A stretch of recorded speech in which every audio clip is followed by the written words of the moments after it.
The Chennai Silks in Wow Summer Sale. Let's the celebrations begin.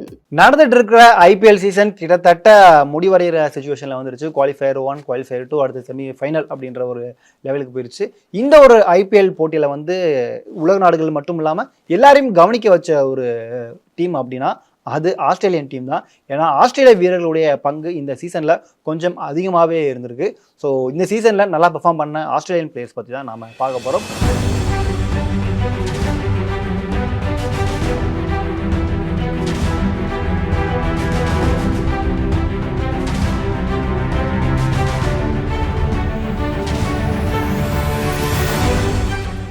So அதில் முதலாக நம்ம பார்க்க போகிறது எஸ்ஆர்ஹெச் அணியினுடைய ஓப்பனர் டிராவிஸ் ஹெட் தான்.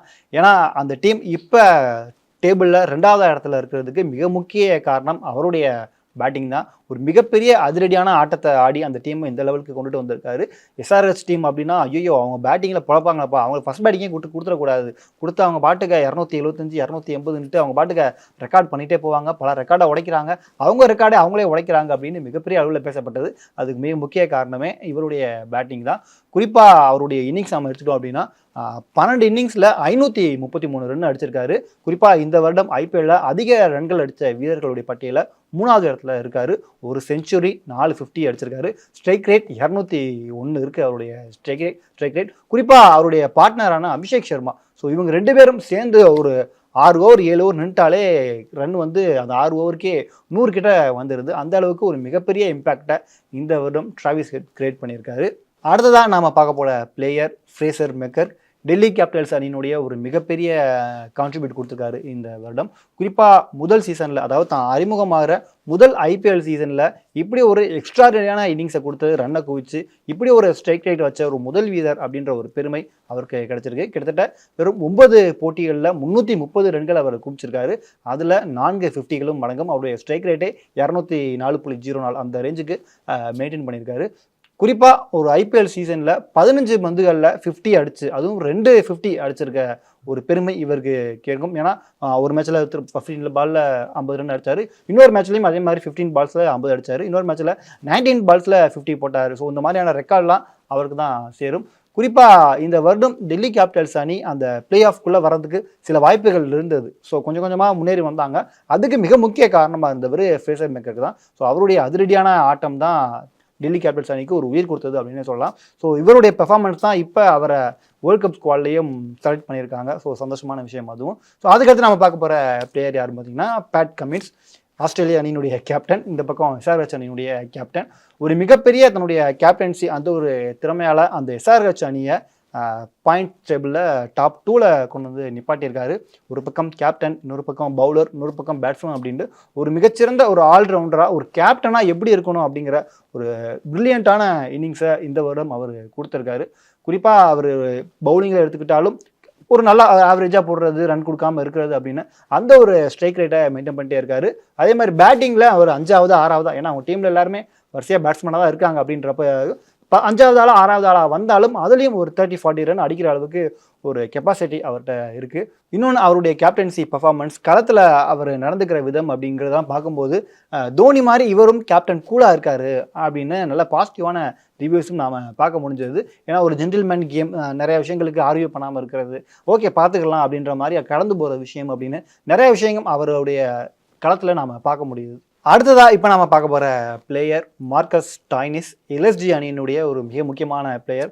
குறிப்பாக சென்னைக்கு எதிராக அவர் ஆடின ஒரு இன்னிங்ஸ், சிங்கிளால் 124 ரன்கள், நாட் அவுட் பேட்ஸ்மேனாக ஒத்த கையில் அடித்து பறக்க விட்டார். அந்த இன்னிங்ஸை யார் வேணால் மறந்துருக்கலாம், சிஎஸ்கே வீரர்கள் கண்டிப்பாக மறக்க முடியாது. அப்படி ஒரு இன்னிங்ஸ் அடித்து அந்த டீமை ஜெயிக்க வச்சார். குறிப்பாக அந்த டீம் இந்த பிளே ஆஃப் அந்த ரேஸில் இருந்தாங்க.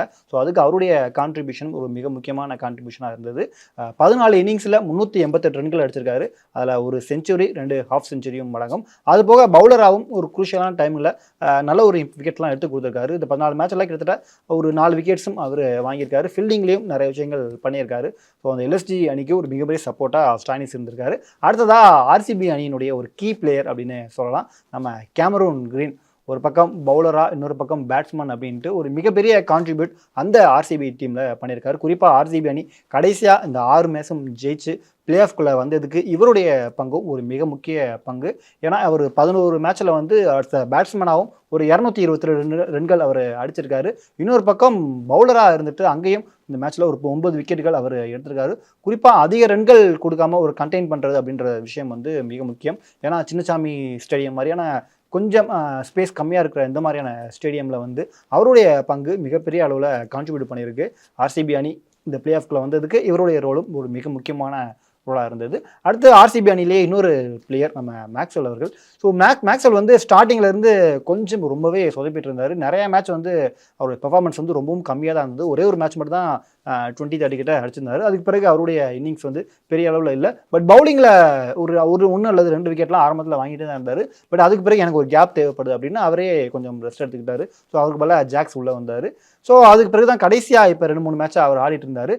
லாஸ்ட்டாக சிஎஸ்கேக்கு எதிரான மேட்சில் மேக்ஸ்வெல்லுடைய பங்கு யாருமே எதிர்பார்க்காத ஒன்று. லாஸ்ட்டாக 1-1 இறங்குறவர் பார்த்தா கடைசியாக தான் இறங்கினார். இறங்கினாலும் 5 பால் 16 ரன் அடித்து மேட்சை டக்குன்னு அந்த ரன்னை ஏற்றி கொடுத்துட்டு போயிட்டார். ஸோ அந்த 16 ரன் அவர் அடிக்காட்டி கூட சென்னைக்கு சில வாய்ப்புகள் இருந்திருக்கலாம். அது மட்டும் இல்லாமல் பவுலிங்லேயும் அந்த இன்னிங்ஸினுடைய முதல் பால் அவர் தான் போட்டார். முதல் பாலே நம்ம ருத்ராஜ் கெய்க்வாடினுடைய விக்கெட்டை எடுக்கிறாரு. ஸோ அந்த ஒரு விக்கெட் தான் அந்த ஆர்சிபி அணிக்கு ஒரு மிகப்பெரிய கான்ஃபிடென்ட்டை கிரியேட் பண்ணிச்சு. மட்டும் இல்லாமல் அந்த மேட்ச்சில் சிஎஸ்கேக்கு எதிரான அந்த குரூஷியலான மேட்ச்சில் 4 ஓவருக்கு 25 ரன் தான் கொடுத்து ஒரு விக்கெட்டை எடுத்து ஒரு மிகப்பெரிய இம்பாக்டை கிரியேட் பண்ணிட்டு போயிட்டாரு. ஸோ அவருடைய கான்ட்ரிபியூட் ஆரம்பத்தில் இருந்து இல்லை அப்படின்னாலும் லாஸ்ட்டில் இந்த ஒரு மேட்ச்சில் அவருடைய பங்கு ஒரு மிக முக்கியமான ஒன்று. இவருக்கு அடுத்து நம்ம பார்க்க போகிறது யாருன்னு பார்த்தீங்கன்னா நம்ம கொல்கத்தா அணியில் இருக்கக்கூடிய ஸ்டார்க்ஸ்.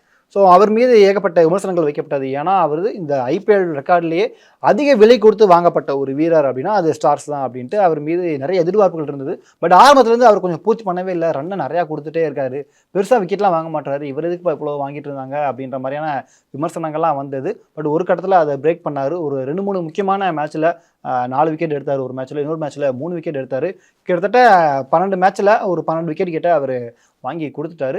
இன்னொரு பக்கம் இந்த கொல்கத்தா மாதிரியான ஸ்டேடியங்கள், ஏன்னா இந்த வருடம் வந்து முக்கியமாக பேட்ஸ்மேனுக்கு தான் எல்லா ஸ்டேடியமும் சாதகமாக இருக்குது. எப்படி போட்டாலும் அவங்க அடிக்கிறாங்க, த இம்பாக்ட் பிளேயர் அப்படின்ட்டு நிறைய விமர்சனங்கள் வைக்கப்பட்டது. ஏன்னா பேட்ஸ்மேனுக்கு தான் இந்த ஐபிஎல் வந்து சாதகமாக இருக்குது, பவுலர்ஸ்க்கு எதுவும் ஃபேவராக நடக்கவே மாட்டேங்குதுன்ட்டு. ஸோ அந்த மாதிரி ஒரு சுச்சுவேஷன்லையும் ஸ்டார்க் மாதிரியான ஒரு முக்கியமான பவுலர்கள் அதிகமாக ரன் கொடுக்காம சில முக்கியமான மேட்ச்சில் டீமுக்கு வெற்றியும் வாங்கி தந்திருக்காங்க.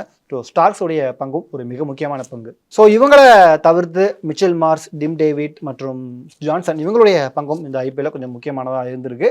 ஸோ இந்த ஒரு ஐபிஎல் சீசனில் இப்படி எல்லா ஆஸ்திரேலியன் பிளேயர்ஸும் ஒரு நல்ல பெர்ஃபார்மன்ஸாக கொடுத்துட்டு இருக்காங்க. இன்னொன்று வேர்ல்ட் கப்புக்கும் அவங்க பயங்கரமாக ரெடி ஆகிட்டு இருக்காங்க. ஸோ இதில் எந்த ஒரு பிளேயருடைய அவர் மேட்ச் வந்து உங்களுக்கு ரொம்பவும் பிடிச்சிருந்தது, இந்த பிளேயருடைய இந்த ஒரு இன்னிங்ஸ், இந்த ஒரு நாக் எனக்கு ரொம்பவும் பிடிச்சிருந்தது அப்படின்னா யாரு அப்படிங்கிறத உங்களுடைய கமெண்ட்டை மறக்காம கீழே கமெண்ட் பண்ணுங்க. The Chennai Silks in Wow Summer Sale. Let's the celebrations begin.